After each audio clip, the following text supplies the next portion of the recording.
তো তারা আসলে দেশের জন্য তো আইন তৈরি করছে না, দেশ তাদের মাথায় নাই। তাদের মাথায় হচ্ছে ডেপুটি সেক্রেটারি হওয়ার দিন তারিখ পার হয়ে গেছে, 3 মাস হয়ে গেল।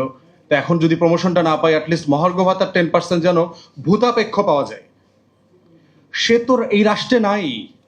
দিদার ভাই যেখানে আসছে, কারণ তার বগুড়া যাওয়া লাগে প্রতি মাসে 5 বার হাজিরা দিতে, সে না বুঝে ঠেলার নাম বাবাজি। ও আমলা তো বুঝে না, এই যেটা বানাইছে, যে লিখছে, ও তো টের পায় না। ও চিন্তা করতেছে আমার দোস্ত জয়েন্ট সেক্রেটারি হয়ে গেছে, ও নতুন গাড়ি পাইছে, এখন আমি নতুন গাড়ি কবে পাবো? বেতনটা না বাড়ো, গাড়ি তো নতুনটা দিতে হবে। এই টোটাল অন্তর্বর্তীকালীন সরকারের যদি সিঙ্গেল ফেইলিয়ারের কথা আমরা বারবার বলি, সেটা হচ্ছে যে মানে শাসন করতে না পারার যে মানে ইনক্যাপাসিটি, যে কালেকটিভলি টোটাল টিমটা মনে হয়েছে। তারা দেখবেন যে প্রচুর বলে যে আমরা তো অনেক রাত জেগে কাজ করি, 3-4টার সময় বাসায় যাই, ফেসবুক দেখি না, এই ধরনের দেখবেন কিছু ডজি এক্সকিউজেস ওনারা বলেন আর কি। কিন্তু দিন শেষে ওনারা মানে হেভিলি ফেল করছেন গভর্নেন্সের জায়গাতে। এবং গভর্নেন্সের একটা বড় জায়গা হচ্ছে এই যেটা বারবার আমাদের মানে আলোচকরা বলছিলেন, যে কনসালটেশন, যে এই কাঠামো, রাষ্ট্র কাঠামোর ভিতরেই কনসালটেট করবার যে একটা মানে প্র্যাকটিস। যেহেতু আমি ইংল্যান্ডে একটা লম্বা সময় প্র্যাকটিস করেছি, আমি দেখেছি যে ছোট ছোট ধরেন ধূমপান নিষিদ্ধ করা হবে পাবলিক প্লেসে, 3 বছর লাগায়া আইনটা করে ইমপ্লিমেন্ট করেছে তারা। এই লেভেলের কনসালটেশন করেছে। সারা আপা কারেক্টলি বলেছেন যে কাদের পরামর্শ নেওয়া হয়েছে। ওখানে ওয়েবসাইটে দেওয়া থাকে যে শহীদুল ভাই দৃক গ্যালারি উনি এই মত দিয়েছেন, এটা একেবারে মানে কমপ্লিটলি ওয়েবসাইটে দেওয়া থাকবে যে কে কি মত দিয়েছেন। কারণ আমাদেরও তো বুঝতে হবে যে কাদের মতামত নেওয়া হচ্ছে। আপনি যদি বাঞ্চ অফ ফ্যাসিস্টদেরকে ডেকে আবার জিজ্ঞেস করেন যে ভাই কি কি করা দরকার, তো সেটা এমন একটা জিনিস ওখানে দিবে যেটা তার গত 16 বছরের রেজিমকে ফ্যাসিলিটেট করবে, 16 বছরের রেজিমকে যেন বিচারের মুখোমুখি করা না যায়, এরকম কিছু সিলি টেকনিক্যাল জায়গা ওখানে তৈরি করে দিবে। তো সেই জায়গাতে আমরা বারবার দেখতে পাচ্ছি যে এইটা করবার যথেষ্ট ঘাটতি আছে এবং আগ্রহ দেখতে পাচ্ছি না। কমিশনগুলোর বিভিন্ন সদস্যের সাথে আমাদের বিভিন্ন জায়গায় দেখা হয় যে ভাই আমাদের পলিটিক্যাল পার্টিগুলোকে ডাকেন না কেন মতামতের জন্য?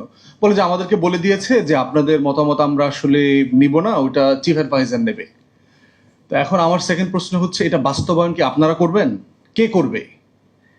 টোটাল কনভারসেশনে আপনি দেখবেন যে পলিটিক্যাল পার্টিকে একটু ইগনোর করা, যেহেতু এরা সুশীল অধিকাংশ, এদের ভিতরে একটা প্রচন্ড পলিটিক্যাল পার্টিকে আন্ডারমাইন করা, ঘৃণা করা, অপমান করা, ছোট করা, হেয় করার একটা টেন্ডেন্সি আছে। কারেক্টলি সো আছে, এটা সত্য। বাংলাদেশে কিছু বদমাইশ টাইপের লোকরা ইউজুয়ালি পলিটিক্স করে, কোনো সন্দেহ নাই। লার্জলি মোটা দাগে কিছু বদমাইশ টাইপের লোক পলিটিক্স করে।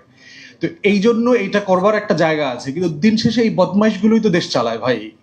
মানে কোনো অপশন তো নাই আপনার হাতে। আপনি ইদার এদেরকে হইলো ফেরেশতা বানাবেন ওভারনাইট, আপনার কাছে যদি টাইম মেশিন থাকে, কোনো ওষুধ টষুধ থাকে, মেডিসিন থাকে, দিবেন, খাওয়াবেন, অ্যান্টিবায়োটিক্স দিবেন। এগুলো প্রত্যেক রাজনৈতিক দল, রাজনৈতিক নেতা কর্মীরা খেয়ে খেয়ে খেয়ে খেয়ে মানুষ হবে, তারা ফেরেশতা হয়ে যাবে, তারপর দেশ চালাবে। আদারওয়াইজ এদের সাথেই বসতে হবে। দ্য কাউন্সিল অফ ডেভিলস, বিখ্যাত আছে, আপনার মুভি আছে পুরাতন আমলের, ফ্রেঞ্চ মুভি। তো এই ডেভিলদের, এই শয়তানের মজলিস থেকেই তো আপনার সংসদ চলবে। কিছু অপশন নাই তো আপনার দেশে। দেশটা তো এরকম, সমাজটাই তো এরকম। এখন দিন শেষে এদের সাথে আপনাকে বসতে হবে, এদের সাথেই কথা বলতে হবে, এদের সাথে ডায়ালগ করতে হবে, এদেরকে মিটিংয়ে এনে এনে শিখাইতে হবে, বুঝাইতে হবে, প্রধান অতিথি করে এদেরকে আসলে ছাত্র বানাইতে হবে প্রত্যেক মিটিংয়ে। তো এই প্রসেসটা ফলো না করলে দিন শেষে যেটা হবে যে আপনার কোনো কমিশনের রিপোর্ট সাকসেসফুল হবে না। এবং এটা আমরা বারবার দেখতে পাচ্ছি, এবং আপনারা দেখেছেন যে পলিটিক্যাল পার্টির সাথে মিট করা বিভিন্ন কমিশনের যথেষ্ট রিলাক্টেন্স আছে। তো এই এক্স্যাক্টলি সেম প্রসেস আমরা দেখতে পাচ্ছি ফলো করা হচ্ছে। এটা করে যেটা হচ্ছে যে কিছু আজগুবি পরামর্শ কমিশনের আলোচনা থেকে আমরা শুনতে পাই, মাঝে মধ্যে কিছু আজগুবি ধরনের আলোচনা সেখানে হয়। এইটা যখন আপনি ফিল্ডে ছাড়বেন না, পলিটিক্যাল পার্টি 1 ঘন্টার ভিতরে এটা খায় ফেলবে। এমন কিছু ইস্যু রেজ করবে আপনাদের বুদ্ধিজীবীর মাথার উপর দিয়ে চুলটুল সব আমার মতো টাকা হয়ে যাবে, দেখবেন নগদে চলে যাবে বুদ্ধি দিয়ে। ম্যানেজই করতে পারবেন না। পলিটিক্যাল পার্টি এত বাটপারি জানে, পলিটিক্যাল পার্টির লিডাররা এত লেভেলের শয়তানি জানে, আপনাদেরকে 2 দিনের ভিতরে খায় ফেলবে। তো এই কনভারসেশনে যদি পলিটিক্যাল পার্টিকে আপনি এখনই মুখোমুখি না করেন, এখনই যদি তার কাছ থেকে আপনি চার্টার করে এগ্রিমেন্টে না নিয়ে আসেন যে হ্যাঁ নেক্সট টাইম গেলে সে ওয়াদা দিচ্ছে করবে, এই ওয়াদাবদ্ধতাকে এখনই করতে না পারলে আপনারা এটা করতে পারবেন না। এবং এটা খুবই দুঃখজনক যে কথাগুলো আসছে। এক্স্যাক্টলি আমরা দেখতে পাচ্ছি যে টোটাল সেই গ্যাপটা, ভয়েডটা রেখে করা হচ্ছে। মিথ্যা মামলার কথা আসছে। আমি প্রথম দিন থেকে বলছি ইংল্যান্ডের মডেলে একটা ক্রিমিনাল কেসেস রিভিউ কমিশন করেন, কারণ আপনি এই 1.5 লক্ষ 2 লক্ষ মিথ্যা মামলা তো সাডেনলি আপনি বাদ দিতে পারেন না। তাহলে যেটা হচ্ছে যে আপনি অমুককে চেনেন, অমুকের মামলাটা বাদ দিচ্ছেন, অমুক দলের গুরুত্বপূর্ণ নেতা তারটা বাদ দিচ্ছেন।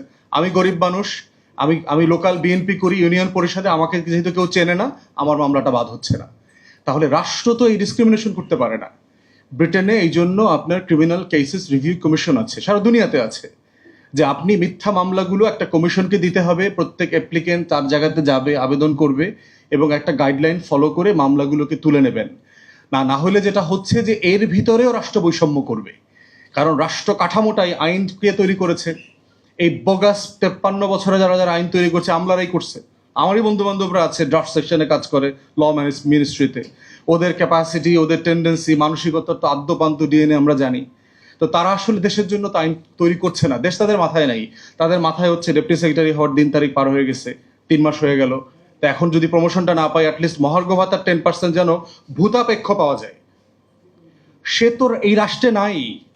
দিদার ভাই যেখানে আসছে, কারণ তার বগুড়া যাওয়া লাগে প্রতি মাসে 5 বার হাজিরা দিতে, সে না বুঝে ঠেলার নাম বাবাজি। ও আমলা তো বুঝে না, এই যেটা বানাইছে, যে লিখছে, ও তো টের পায় না। ও চিন্তা করতেছে আমার দোস্ত জয়েন্ট সেক্রেটারি হয়ে গেছে, ও নতুন গাড়ি পাইছে, এখন আমি নতুন গাড়ি কবে পাবো? বেতনটা না বাড়ো, গাড়ি তো নতুনটা দিতে হবে। ও ধানসিঁড়িতে প্লট পাইছে, আমারে তো আপনার এখনো দিতেছে, দিবে বলতেছে, রাজুক লটারি করবে বলতেছে। লটারিটা হয় না কেন? দিন তারিখটা তাড়াতাড়ি আগায় নেওয়া। রাজুকের চেয়ারম্যানকে দিয়ে ফোন দেওয়া হইতেছে, ভাই দিন তারিখটা লটারির আগান।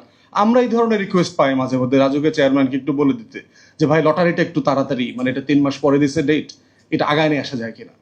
তো ওর এই আমলারা তো এই আমাদের পৃথিবীতে থাকে না, যেই পৃথিবীতে গ্রেফতার হইতে হয়, যেই পৃথিবীতে গুম হওয়ার সম্ভাবনা থাকে, যেই পৃথিবীতে মোবাইল ছিনতাই হয়, যেই পৃথিবীতে বাবা মাকে গিয়ে থ্রেট দেয় আমাকে না পাইলে, ওই পৃথিবীতে তারা থাকেন না।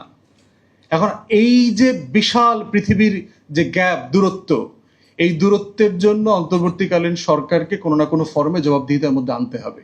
কারণ দিন শেষে তারাও এই চক্রে, পদ্মার মেঘনার মোহনায় পড়ে গেছেন। আমলাদের মোহনায় পড়লে ঠেলার নাম বাবাজি। অন্তর্বর্তীকালীন সরকারের এই বিজ্ঞ উপদেষ্টারা টের পাইতেছে না যে তারা কোন মোহনায় পড়ছে। তাদের চুলদারি পাইকা যাবো 2 দিনের মধ্যে দেখবেন।